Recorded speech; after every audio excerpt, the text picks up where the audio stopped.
ہمیں پتہ ہونا چاہیے کہ ہم جو نماز میں پڑھ رہے ہیں وہ ہے کیا. رب تعالیٰ سے ہم جو بات کر رہے ہیں، رب ہمیں حکم کیا دے رہا ہے.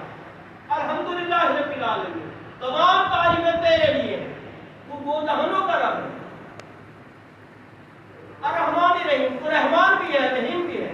مالک یوم الدین، تو قیامت کے دن کا مالک ہے. ایاک نعبد و ایاک نستعین، ہم تیری عبادت کرتے ہیں، تجھ ہی سے مدد چاہتے ہیں.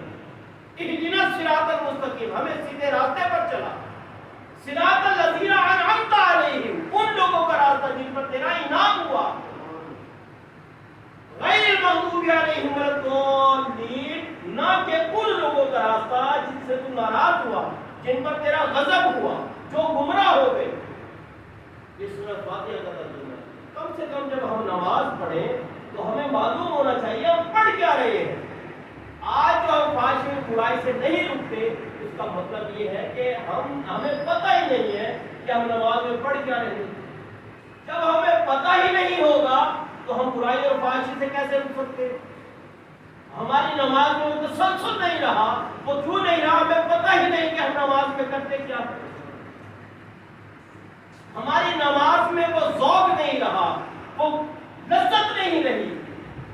ہم اللہ کی یاد میں مہک نہیں ہو سکتے نماز میں. ہمیں پتہ ہی نہیں ہم نماز میں پڑھ کیا رہے. جب ہمیں یہی نہیں پتا کہ ہم نماز میں پڑھ کیا رہے ہیں، اس کا اثر ہم پر کیا ہوگا،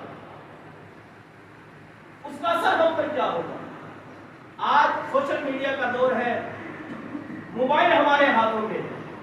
آپ کو پتا ہے یہ ہمارا معدہ، یہ جگر اور یہ ذہن اور یہ ہارٹ، ان کا تعلق آپس میں جڑا ہوا ہے. سائنس بھی کہتی ہے کہ ان کا تعلق آپس میں جڑا ہوا ہے. ہم جو کھاتے ہیں، جب ہمارے سامنے کوئی کھانا آتا ہے، وہ سب سے پہلے ہماری نگاہیں دیکھتی ہے، ایسے ہی ہماری آنکھیں دیکھتی ہیں. اس کے بعد وہ ہمارا ذہن اس کو سمجھتا ہے کہ یہ کھانا آ گیا، یہ کیا ہے. اس کے بعد وہ اندر تک اس کا اثر جاتا ہے، اس سوچ کا. اب ہوتا کیا ہے کہ جب ہم کھانا کھا چکے تو یکدم معلوم ہوتا ہے کہ ہمارے پیٹ میں گیس ہو گئی، کھانا ہضم نہیں ہو رہا. اس کی وجہ کیا ہے کہ جب آپ کھانا کھائیں، حکم یہ ہے کہ آپ کی ساری توجہ اس کھانے کی طرف ہونی چاہیے، تاکہ آپ کا ذہن سے ایکسپٹ کرے اور آپ کی اندر کی مشین بھی اسے ایکسپٹ کرے اور وہ تیار ہو کہ یہ کھانا ہم کھا رہے ہیں، اس کو ہضم کیسے کرنا ہے. لیکن چونکہ ہمارے ایک ہاتھ میں موبائل ہوتا ہے، ہمارا ذہن آدھا ادھر بٹا ہوتا ہے، آدھا ہمارا کھانے کی طرف. ہماری مشین اس کھانے کو ایکسپٹ ہی نہیں کرتی. جب ایکسپٹ ہی نہیں کرتی، اسے تسلیم ہی نہیں کرتی، وہ اسے ہضم کیسے کرے گی؟ اس کے لیے تیار ہی نہیں ہوتی. یہ انسانی جسم کا ایک دنیا ہے جو اللہ پاک نے نظام بنایا. تو جب ہم نماز پڑھتے تو فرض ہے، ہم نماز پڑھتے ہیں جب ہمارے خیالات، ہمارے تصورات، ہمارے دل کی جو دھڑکن ہے، جو دل کا جو تصور ہے، جو دل کا قلب کا حلیہ ہے، وہ بھی نماز کے اندر رنگ نہیں جائے گا. ہمیں نماز میں مزہ ہی نہیں آئے گا. ہمیں پتہ ہی نہیں ہے ہمارا رب ہم سے کیا کہہ رہا ہے. جب پتہ نہیں ہوگا تو ہمیں کیا معلوم کہ ہم نماز میں کیا پڑھ رہے ہیں. دوستو، نماز اپنے مقررہ وقت پر فرض کی گئی ہے. نماز کے لیے میں اکثر احباب سے کہتا ہوں کہ آج کے اس دور میں بہت ضروری ہے.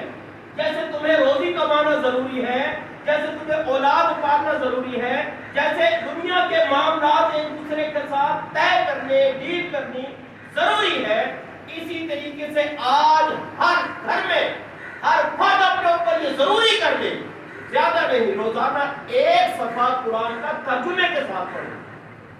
اور ایک صفحہ ترجمے کے ساتھ پڑھنے میں کوئی زیادہ دیر نہیں لگتی. اور اگر کسی کو قرآن نہیں آتا تو وہ کم سے کم ایک صفحہ ترجمہ ہی پڑھ لے، اسے پتہ رہے کہ ہمارا رب ہم سے کہتا کیا ہے. جب آپ یہ کریں گے تو آپ کو سکون ملے گا، آپ کو پتہ چلے گا ہمارا دین کیا ہے، رب نے ہم سے حکم کیا دیا ہے اور ہم نے عمل کیا کرنا ہے. روزانہ ایک صفحہ، کوئی زیادہ ٹائم نہیں لگتا. چھوٹا قرآن پاک تو موبائل کا دور ہے، موبائل میں قرآن پاک آپ کر سکتے ہیں. جب نماز سے فارغ ہو، زیادہ جلدی آپ چلے جائیں، اپنی دکان پہ بیٹھ جائیں، اپنے کاروبار میں بیٹھ جائیں، لیکن جیسے وقت ملے اس میں سے ایک صفحہ نکال کر ترجمے کے ساتھ اس قرآن کا ایک صفحہ لازمی پڑھے.